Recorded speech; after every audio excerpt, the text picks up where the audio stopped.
saya waktu itu makan di dekat masjid. Ya, itu istilah kata Indomie 25.000. Harusnya sih jalanin aja dulu ya, sama kayak kita dulu juga kan kita direlokasiin kayak gini ya. Emang pendapatan kan nggak kayak yang dulu, tapi jalanin aja, lama-lama juga kan makin meningkat. Namanya dagang ya Pak ya, ada ramenya, ada sepinya.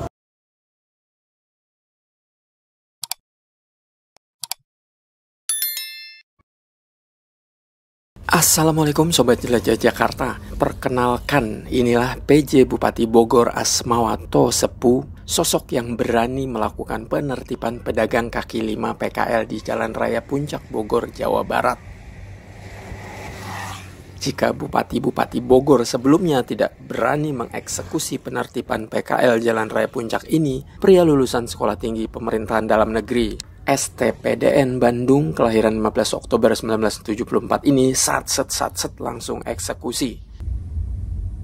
Penertiban yang dilakukan PJ Bupati Bogor beserta aparat Pemkab Bogor tentu tidak asal main bongkar secara paksa, melainkan sudah melakukan dua tahapan. Ada tahap di mana PKL yang memang melanggar Perda nomor 4 tahun 2015 tentang ketertiban umum, lalu tahap kedua adalah memberikan peringatan pertama, kedua maupun ketiga, di mana masing-masing selama 7 hari. Penertiban di sana atau optimalisasi pemanfaatan penataan itu kan ada dua tahapan.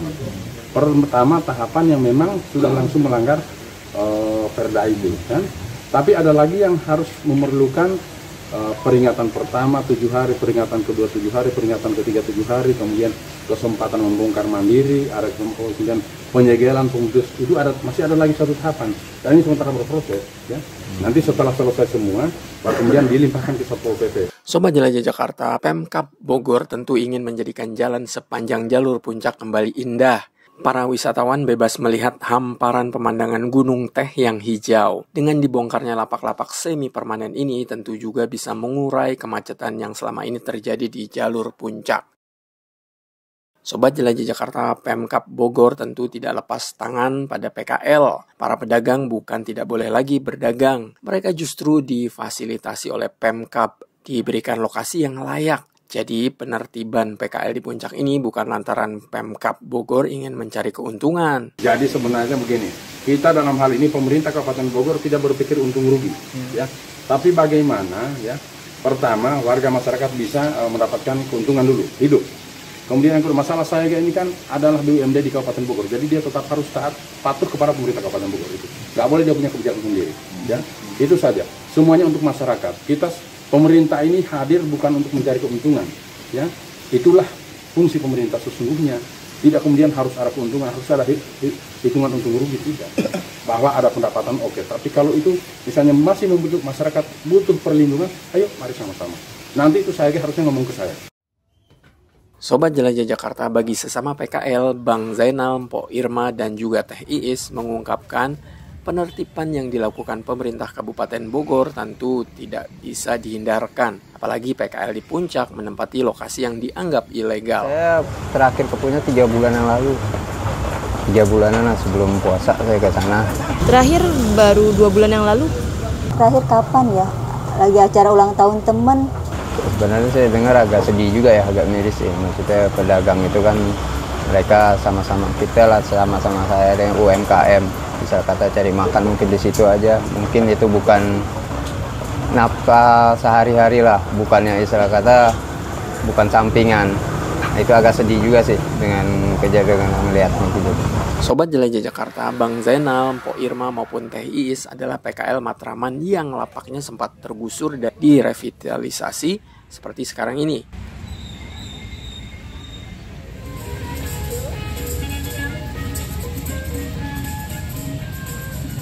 Bang Zainal adalah PKL yang menjual aneka minuman bubble. Mpok Irma sehari-hari berjualan aneka minuman dingin, hangat, dan juga jus. Sementara Teh Iis memiliki toko kelontong. Mereka bertiga pernah merasakan hal yang sama seperti PKL di puncak.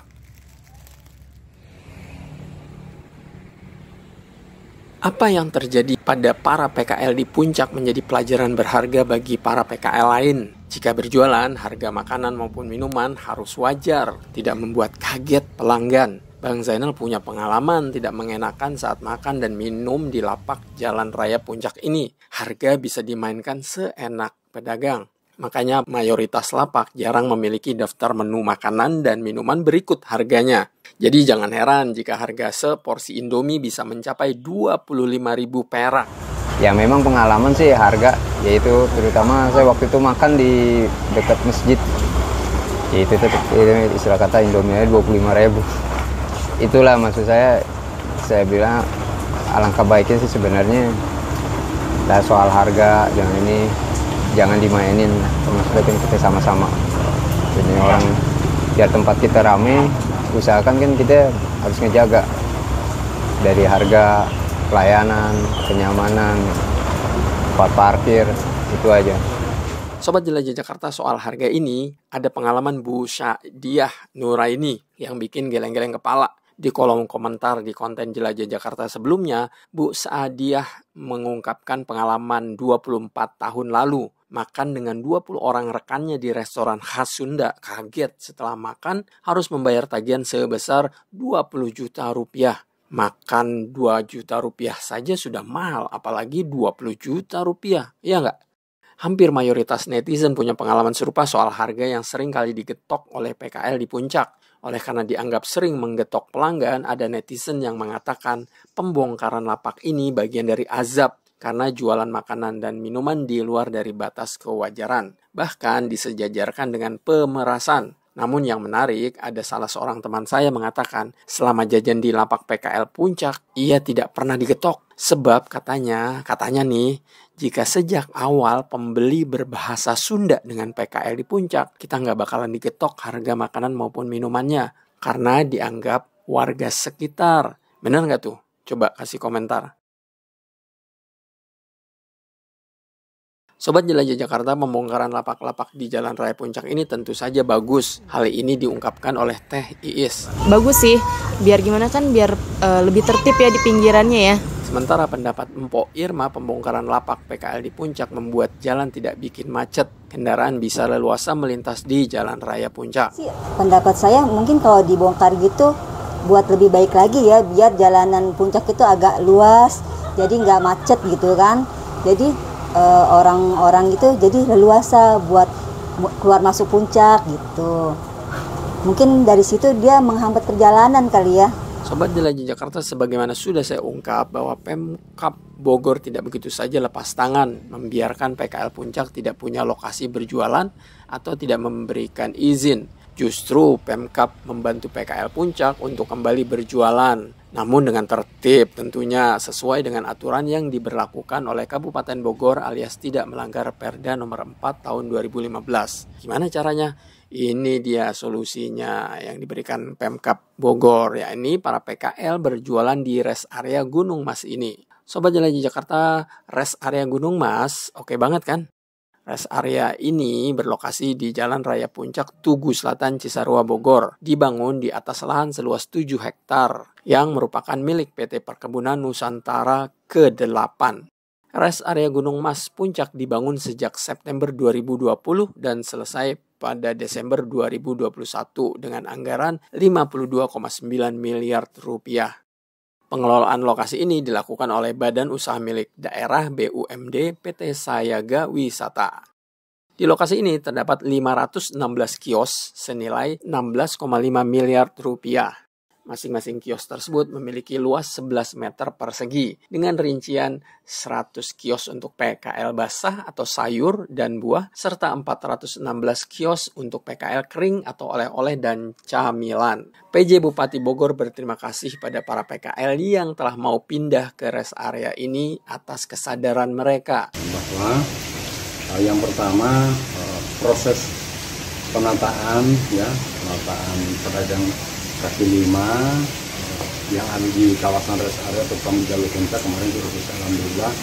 Oleh karena itu saya berterima kasih kepada semua pihak yang sudah secara aktif terlibat dalam rangka penataan kawasan rest area, termasuk atas kesediaan dan kesadaran warga pedagang yang ada di sana untuk secara sukarela, walaupun kemudian ada sedikit dinamika, tapi itu saya pikir sesuatu hal yang biasa karena namanya kebijakan pasti ada yang pro dan kontra. Tetapi saya lihat alhamdulillah bisa selesai.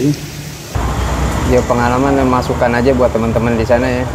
Terutama kayak dulu juga sama, kita mungkin sama seperti saya juga dulu sekarang PKL yang istilah kata siap sampai kapanpun digusur. Ya kalau dulu sih ada susahnya, ada sukanya juga, ada senangnya juga. Kalau susahnya apa ya, lampu gelap gitu kan, banyak tikus yang lewat lalu lalang, jadi kalau saya kan orang kagetan ya Pak ya, jadi suka kaget gitu. Kalau sekarang kan udah agak apa sih, enak gitu, kita bisa istirahat, bisa duduk tenang gitu, lebih nyaman lah gitu. Nah tapi alhamdulillah adanya relokasi, kita coba ya walaupun awalnya sepi-sepi tapi lama-lama begitu orang udah tahu tempat ini tempat makan, tempat kulinernya di sini, ya insya Allah mereka pasti akan datang ke situ. Jadi kalau menurut saya sabar aja, jalanin aja, apalagi udah disediakan tempat yang istilah kata kita udah nyaman, nggak bakal ada takut lagi mau digusur, nggak takut lagi mau ada apa-apa. Sama kayak kita dulu juga kan kita direlokasiin kayak gini ya, emang pendapatan kan nggak kayak yang dulu, tapi jalanin aja, lama-lama juga kan makin meningkat karena orang bakalan tahu lama-lama. Sama sih, setelah direlokasi sekitar setahun lebihan ya, saya jualan warung kelontong ini di belakang. Berat sih Pak, karena kan udah lama ya kayak gini, maksudnya ngebangunnya, terus akhirnya disuruh direlokasi. Terus kan sementara direlokasi kita nutup tuh warungnya sekitar 3 bulanan kalau nggak salah nunggunya.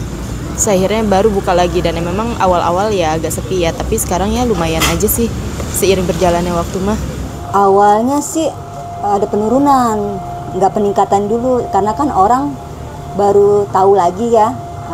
Tempat saya posisinya kan dulu kan pedagang tuh lurus rata gitu ya, dan sekarang kan bagus tapi tempatnya beda-beda, ada yang madep sana madep sini gitu, jadi nggak langsung meningkat gitu. Tapi alhamdulillah aja lah, nikmatin aja, namanya dagang ya Pak ya, ada ramenya ada sepinya. Kita harus kerjasama dengan pemerintah atau dengan kalau bisa kita cari solusi yang lain. Jadi jalanin aja, kerjasama dengan pemerintah, insya Allah semuanya pasti. Ini mungkin di jalannya, tapi insya Allah lah kita pasti yang ramai.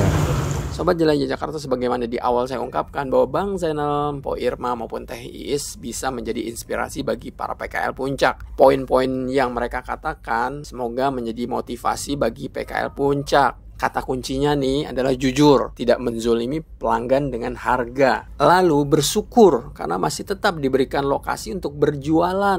Coba ngebayang nggak, udah digusur tapi tidak boleh berjualan di manapun. Terakhir yang perlu diingat poinnya adalah bersabar. Sebagaimana diungkapkan Po Irma bahwa namanya dagang pasti ada masa naik, masa turun. Ada pelanggan yang sebelumnya kabur nanti balik lagi. Teh Iis juga sempat ungkapkan setelah lokasi PKL direvitalisasi butuh lama untuk mendapatkan pelanggan lagi. Jadi memang harus bersabar.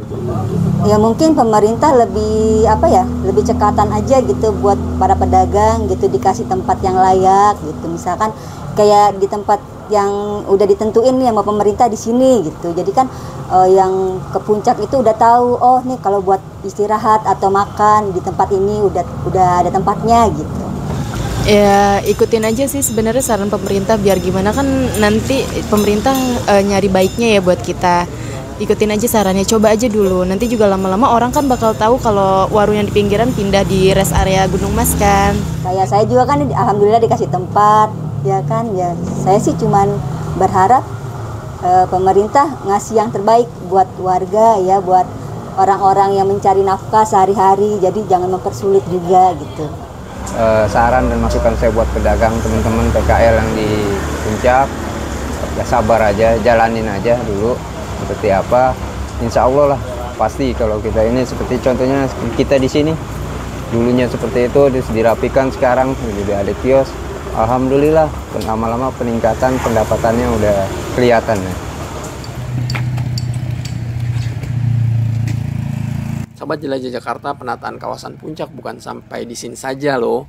Pemkot Bogor masih akan terus membenahi PKL dan juga villa-villa yang tidak memiliki izin. Hal ini dikatakan oleh PJ Bupati Bogor Asmawa berikut ini. Saya sudah lapor kepada Pak Gubernur terkait hal ini, karena apapun beliau adalah wakil pemerintah pusat di daerah dan beliau memberikan dukungan untuk ya kita sama-sama tatalah kawasan Puncak, karena kawasan Puncak ini adalah ikon pariwisata Jawa Barat, khususnya di Kabupaten Bogor, dan beliau akan memberikan dukungan pun untuk itu, termasuk yang dikeluhkan oleh beberapa kelompok masyarakat, warga, ataupun lembaga-lembaga, misalnya pasca penertiban, ya, penataan, seperti apa ke depannya, apakah hanya dibiarkan, jadi memang harus ada solusi. Saya sudah tugaskan OPD terkait untuk segera melakukan pemeriksaan izin, ya, karena ini kan berasal dari izin, walaupun misalnya punya PTPN atau punya siapapun itu kawasan, tapi izinnya kan harus dari pemerintah, ya kan, pemerintah Kabupaten Bogor. Oleh karena itu silakan dicek izinnya kalau tidak ditutup. Baik Sobat Jelajah Jakarta, demikian episode hari ini mendengarkan penjelasan Pak PJ Bupati Bogor mengenai penataan wilayah Puncak serta mendengar kisah 3 PKL di Matraman dalam Jakarta Pusat. Semoga PKL Puncak bisa mengambil inspirasi dan motivasi dari ketiga narasumber Jelajah Jakarta episode kali ini. Sampai jumpa di episode Jelajah Jakarta selanjutnya. Salam persatuan. Wassalamualaikum warahmatullahi wabarakatuh.